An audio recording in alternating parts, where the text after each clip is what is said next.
Today I thought I'd give just a quick update on my 1963 International Cub Lowboy rebuild project.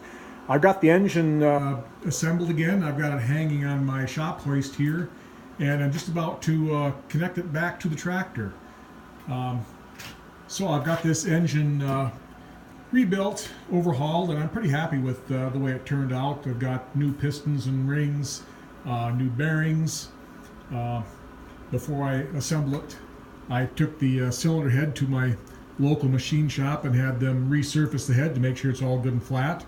So I'm really pretty happy with the way things turned out. There was very little wear on it. It was just it just needed a rebuild. I rebuilt the valve train too. The valve train is all new valves and valves, guides, springs.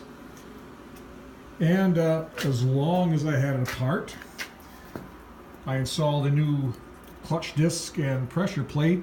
The old ones weren't really worn they weren't really in terribly bad shape. As long as I have the tractor split, it just makes sense to replace those.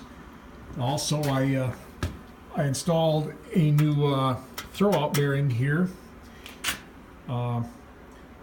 The Cubs came with I'll show you the old throwout bearing here. Actually, this is not a bearing. This doesn't turn. This is a graphite.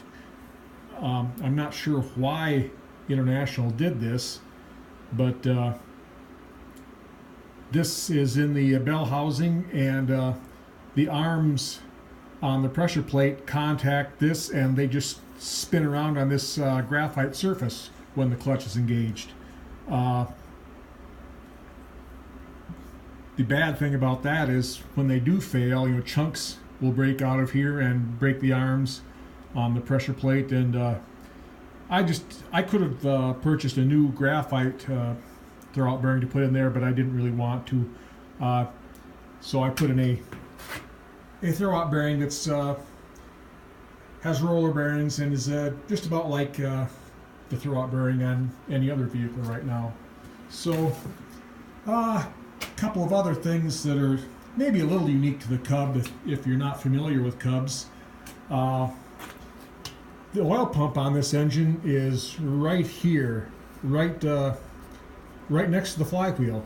The oil pump is driven directly off the back of the camshaft. There's a Woodruff key on the camshaft. The camshaft actually sticks out past the engine block, and one of the oil pump gears slide onto the back of the camshaft. As a result of that, the oil pump sits fairly high up on the engine. It's a fair distance from the oil pan sump up here. So one concern when you're starting a new engine, starting up for the first time after it's been rebuilt or after it's been sitting maybe for a while, is the oil pump being out of the oil pump or out of the oil pan might lose its prime. So the way International dealt with this, International actually has a way. This little plug right here plugs an oil galley that runs right directly down to the oil pump. This plug is specifically to pull out of there and to prime the oil pump. So before I start the engine, I'll pull this plug out, put some clean oil in my oil can, and put oil in here. It'll go directly down to the oil pump and prime the pump. So it will pull oil out of the oil pan right away, and I'll have good oil pressure immediately, and won't damage the engine. As soon as I get the engine bolted on, I will put the front casting and the front end back on it. Another thing that's a little unique to the Cubs, the